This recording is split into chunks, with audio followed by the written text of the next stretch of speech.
Hey guys, this is Labib Rahman from Tech Gossip BD আর আজ আমরা দেখব A8 Plus versus P10 এর camera comparison. এই দুইটা ফোনই 2017 এর ফ্ল্যাগশিপ ফোন এবং দুইটা ফোনই দেওয়া হয়েছে top notch camera. By the way, এই মোবাইলগুলোর ফুল রিভিউ দেখার জন্য আমাদের চ্যানেলটি ব্রাউজ করুন। আমরা দুইটা ফোনেরই আলাদাভাবে রিভিউ করেছি। S8 এবং S8 Plus এর ব্যাক সাইডে দেওয়া হয়েছে 12 megapixel f1.7 aperture sensor. 1.7 aperture দেওয়াতে এর লো লাইট পিকচার কোয়ালিটি খুবই ভালো আসে। এর সাথে আরও দেওয়া হয়েছে অপটিক্যাল ইমেজ স্টেবিলাইজার। এই জন্যে হাত থেকে শেক করলেও ছবির কোয়ালিটি অনেকটা স্টেবল থাকে, আর ভিডিওর দিক থেকেও এটি প্রচুর হেল্পফুল। P10 এ দেওয়া হয়েছে ডুয়াল ক্যামেরা, যার মধ্যে মেইন ক্যামেরা হলো 12 megapixel colour sensor f2.2 aperture এবং সেকেন্ড ক্যামেরা হচ্ছে 20 মেগাপিক্সেল মনোক্রোম সেন্সর। প্রথমেই এই দুই ফোনের ক্যামেরা ইন্টারফেসের কথা বলি। S8 এর ক্যামেরা ইন্টারফেস খুবই সিম্পল রাখা হয়েছে।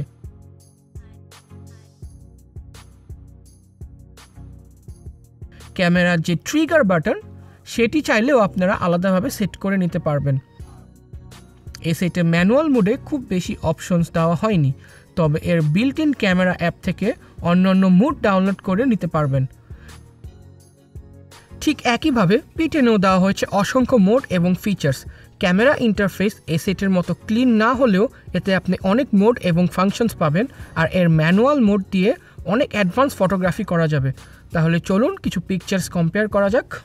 এখন অনেকে বলতে পারে f2.2 অ্যাপারচার দেওয়াতে লো লাইট পারফরমেন্স কেমন হবে P10 এ, কিন্তু আমাদের দেখা মতে P10 এর লো লাইট পারফরমেন্স খুব একটা খারাপ আসে নাই। আপনারা লক্ষ্য করলে দেখতে পারবেন S8 এর পিকচারটি একটু ব্রাইট এসেছে P10 এর তুলনায়, তবে S8 এর পিকচারে কর্নার্সগুলো নোটিস করলে দেখতে পারবেন এর প্রসেসিং একটু বেশি হয়ে গিয়েছে, যার জন্য ইমেজ কোয়ালিটি কিছুটা আর্টিফিশিয়াল দেখাচ্ছে, অথচ P10 এ এমনটি মনে হয়নি। ডে লাইটে দুটো ফোনেরই খুব বেশি একটা পার্থক্য বোঝা যায় না পিকচার কোয়ালিটিতে। কালার্স দুটো ফোনেরই অ্যাকুরেট ছিল, যদিও S8 এর ডিসপ্লেতে যতটা স্যাচুরেটেড লাগে এই সেম ছবিগুলো অন্য অন্য ডিভাইসে এতটা ওভার স্যাচুরেটেড লাগে না। তবে P10 এর picture quality overall sharpness better ছিল। কিছু ক্ষেত্রে ব্ল্যাক অ্যান্ড হোয়াইটের ডিটেলস P10 এ খুবই ভালোভাবে আসছিল, আর এই সবটুকু ক্রেডিট P10 এর ডুয়াল ক্যামেরা 20 মেগাপিক্সেল মনোক্রোম সেন্সরের। P10 এর ডুয়াল লেন্সের আরও একটা চমক হচ্ছে পিছনের ব্যাকগ্রাউন্ড ব্লার করে দেওয়া, আর এটি আপনি লাইভ মেজার করতে পারবেন কতটুকু ব্লার করেছে। তবে S8 ইউজারদের মন খারাপ করার কোনো কারণ নেই, কারণ S8 এ দেওয়া হয়েছে সিলেক্টিভ ফোকাস অপশন। এটি ইউজ করেও আপনি ব্লার করতে পারবেন ব্যাকগ্রাউন্ড, আর রেজাল্টও খুব স্যাটিসফ্যাক্টরি। তবে এটি আপনি P10 এর মতো লাইভ ব্লার দেখতে পারবেন না। এই ব্লার জিনিসটা সফটওয়্যারের মাধ্যমে মাল্টিপল ছবিকে কম্বাইন করে প্রসেস করা হয়, তাই এটার রেজাল্ট সবসময় ভালো আসে না। যেমন P10 এর এই ছবিটা যদি খেয়াল করেন, গাছের ডালের এজগুলো ঠিকমতো ব্লার করতে পারে নাই, কিন্তু এই জিনিসটা সব সময় হয় না।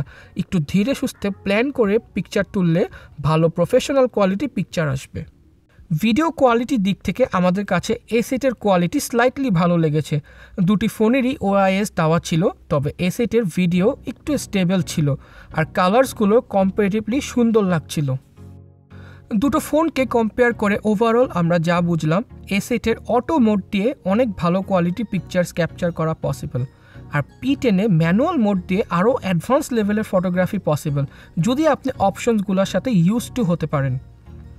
যেই ফোনই কিনুন আপনাকে পুরোপুরি স্যাটিসফাই করতে পারবে ক্যামেরা সেক্টরে। এই ছিল আজকের মতো আমাদের ক্যামেরা কম্প্যারিজন। নেক্সট কোন ফোনগুলো রিভিউ আপনারা দেখতে চান কমেন্ট বক্সে অবশ্যই জানাবেন। Till then, bye by.